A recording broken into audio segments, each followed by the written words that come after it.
আমার পরের বক্তা ডক্টর তমনাশ চৌধুরী। ডক্টর চৌধুরী, আপনি আন্দোলনে শুধু শুরু থেকে ছিলেন তা নয়, আজকে যে অভিযোগ অভয়ার বাবা মা করছেন আপনি শুনলেন, আপনি মানবেন যে সেটা মারাত্মক।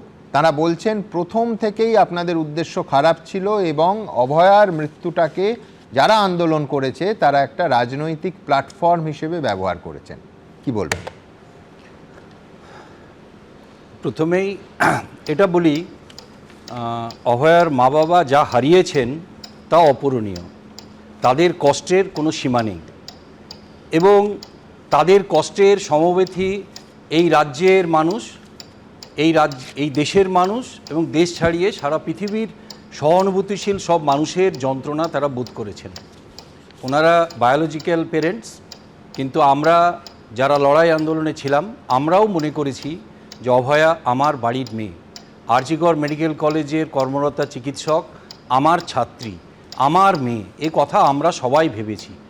এই রাজ্যের মানুষ যখন রাস্তায় নেমে তীব্র গণ আন্দোলন করছেন, কোনো দল নেই, কোনো রাজনীতি নেই, কোনো ধর্ম নেই, কোনো বর্ণ নেই, তখন অনেক রকমভাবে চেষ্টা হয়েছিল এই আন্দোলনটিকে একটি রাজনৈতিক দাগিয়ে দেওয়ার, কারণ তাতে সহজ হয়। কোনো গণ আন্দোলনকে, মানুষের আন্দোলনকে, সামাজিক আন্দোলনকে রাজনৈতিক দলের আন্দোলনে যদি দাগিয়ে দেওয়া যায়, রাজনৈতিক দলের রঙে যদি রাঙিয়ে দেওয়া যায়, তাহলে আক্রমণ করাটা সহজ হয়।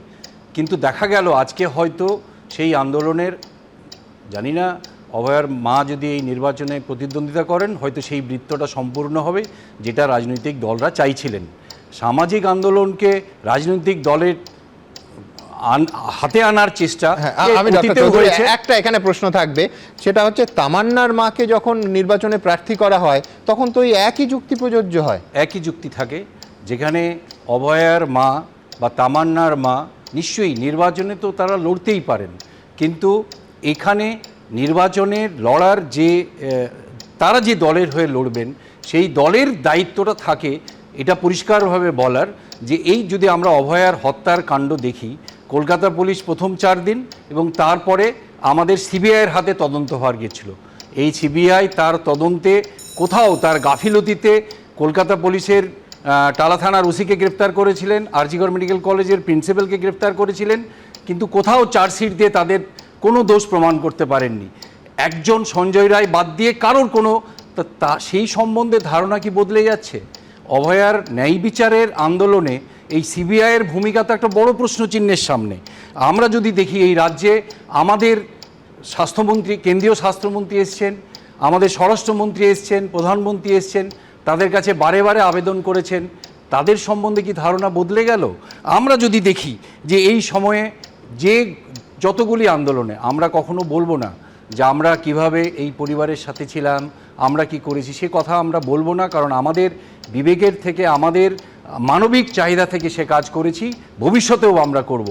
এই আন্দোলন অভয়ার নৃশংস হত্যার, আরজিকর মেডিকেল কলেজের দুর্নীতিকে রাখার জন্য দুর্বৃত্ত তাদের গড়ে ওঠার হত্যা, এই অভয়ার হত্যার ন্যায় বিচার আগামী দিনে এই রাজ্যে আরও একটি অভয়া না হওয়ার আন্দোলন, তার এই আন্দোলন আমাদের চলবে। ডক্টর চৌধুরী, কোথাও কি আপনার মনে হচ্ছে যে সেদিন যারা আন্দোলন করেছিলেন আর এই পরিবারটার মধ্যে একটা গ্যাপ, একটা ফাঁক তৈরি হয়েছে?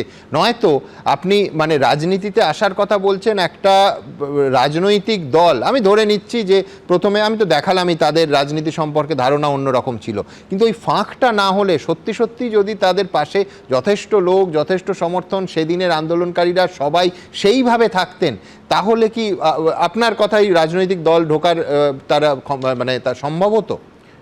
নিশ্চিতভাবেই এই আন্দোলনে অনেক ভাটা পড়েছে। আমরা গত 9 ফেব্রুয়ারি অভয়ার জন্মদিনে অভয়ার বাড়ি থেকেই সোদপুর মিছিল করলাম, মশাল মিছিল করলাম, অভয়ার মাই সেই মশালের আগুন জ্বালালেন। আমরা গত 9ই মার্চ কলকাতা থেকে একদল গেলাম দিল্লি, যন্তর মন্তরে আমরা প্রতিবাদ করলাম। 8 তারিখ, 9 তারিখ সুপ্রিম কোর্টে আমরা আমাদের মেমোরেন্ডাম দিলাম, সিবিআই অফিস অভিযান করলাম। নিশ্চিতভাবেই অনেক মানুষ কমেছেন।